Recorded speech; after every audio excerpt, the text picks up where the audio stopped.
ईशा देने वाली है गुलाब सिंह को तगड़ा जवाब, जहां पर ईशा अब गुलाब सिंह का मुंह काला करने वाली है। क्या किसी इंसान के सपने इतने खतरनाक हो सकते हैं कि उन्हें कुचलने के लिए पूरा का पूरा खेल रच दिया जाए? और अगर सपनों के रास्ते में सत्ता, डर और ब्लैकमेलिंग खड़ी हो जाए, तो क्या हौसले टिक पाएंगे? यही सवाल आज की कहानी की जड़ है।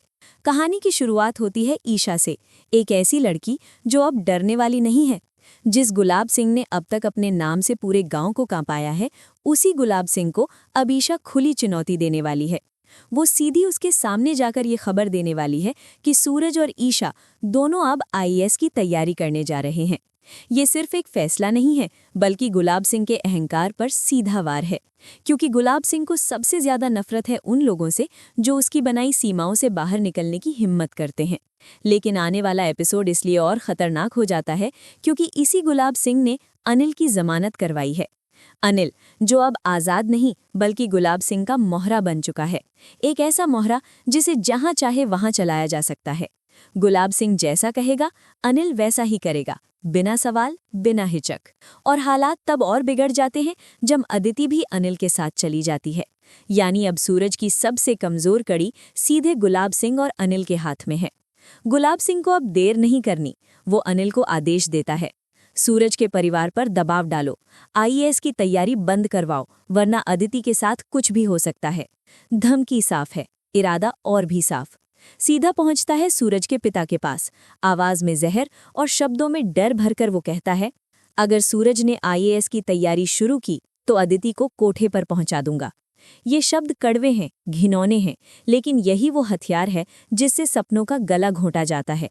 इधर दूसरी तरफ सूरज और ईशा अपने फैसले से बेहद खुश हैं। आंखों में उम्मीद है, भविष्य की चमक है। सूरज एक नई घड़ी लेकर आता है, अपने नए सफर की निशानी।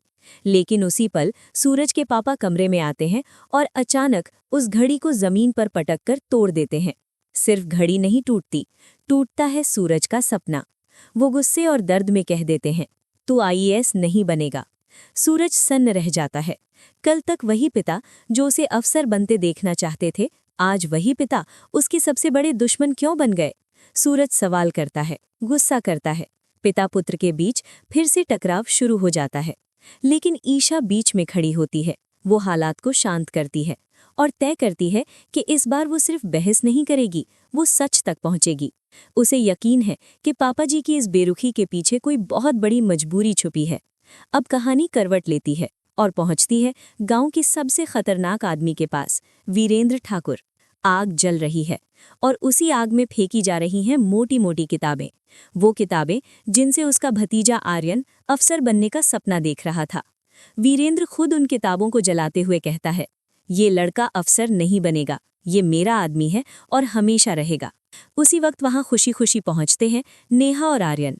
नेहा मुस्कुराते हुए कहती है, चाचा जी, अब आर्यन सरकारी अफसर बनने की तैयारी करेगा, अब उसकी जिंदगी बदलने वाली है।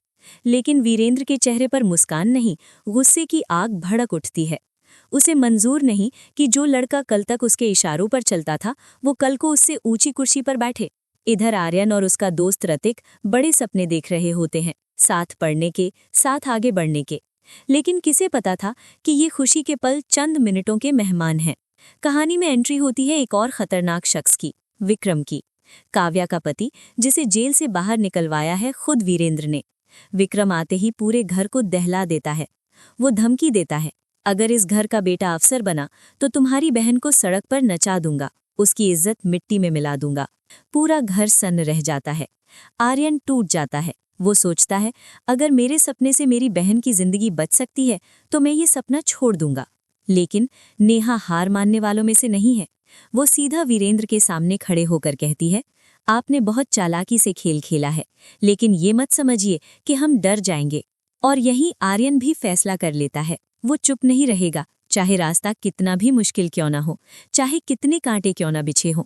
वो अफसर बनेगा और उन सबको जवाब देगा जिन्होंने उसके सपनों को कुचलने की कोशिश की है।